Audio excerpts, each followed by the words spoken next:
Always Under Fire, and down near the bottom, Rose and Aces. So thank you, Grant. We're about to close out the meeting, and the last of the night, they're heading out towards the back straight dispatch point. 2 3/4 laps of the Wagga Wagga 813 metre circuit. They're about to rock and roll. The green light's about to twinkle. It does. The arms fold back, and we're off and away in the last of the night. And down near the inside, Good Time Annabella was one of the first ones out, and the favourite Fair Call began okay.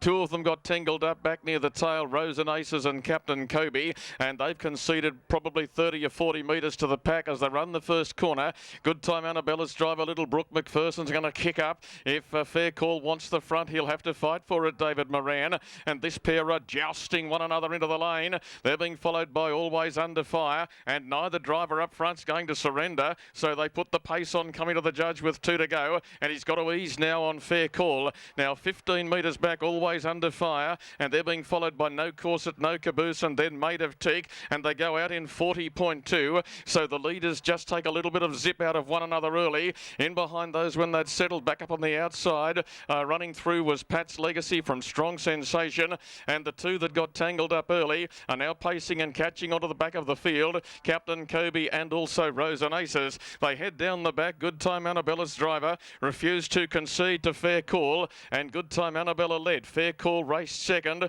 and was on the outside of the leader's wheel. On the inside, Always Under Fire's having a nice run for Walker third, and it was being followed forward on the outside of those by Maid of Teak for the experienced Raymond White. Over on the inside and 3 back, getting off the back at the 1,000 metre corner is No Corset, No Caboose from Pat's Legacy, Strong Sensation, Captain Kobe, and Rose and Aces last of all. They've run 33 and 5, and they're not going to get much quicker through the second sectional as Good Time Annabella comes down to the judge, and here's the chime of the bell. Fair Call has raced on its outside and has worked early. Second split 31 and 3, 64 and 8 as they run the bottom corner and they sweep out to the back straight for the last time.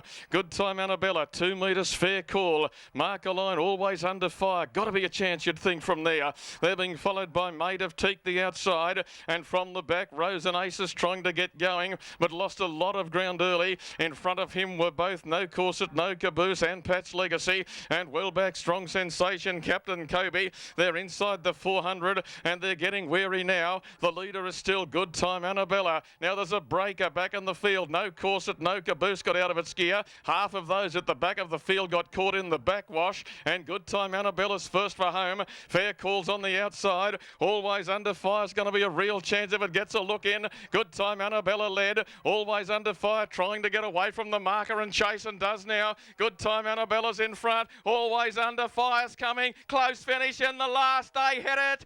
Walker got up. Always Under Fire, softer run, got there in the last 5 metres and cut down Good Time Annabella, who probably deserved to win but didn't. Fair Call is third. Now there's a driverless horse. 2 of them have come out on the top corner. So we've got Maid of Teak finishing, Pat's Legacy finished. Now driverless horses, both No Corset, No Caboose. That driver's up, so too is young Amber Jarrett, who's come out of Strong Sensation. And the other one who didn't finish was Rose and Aces.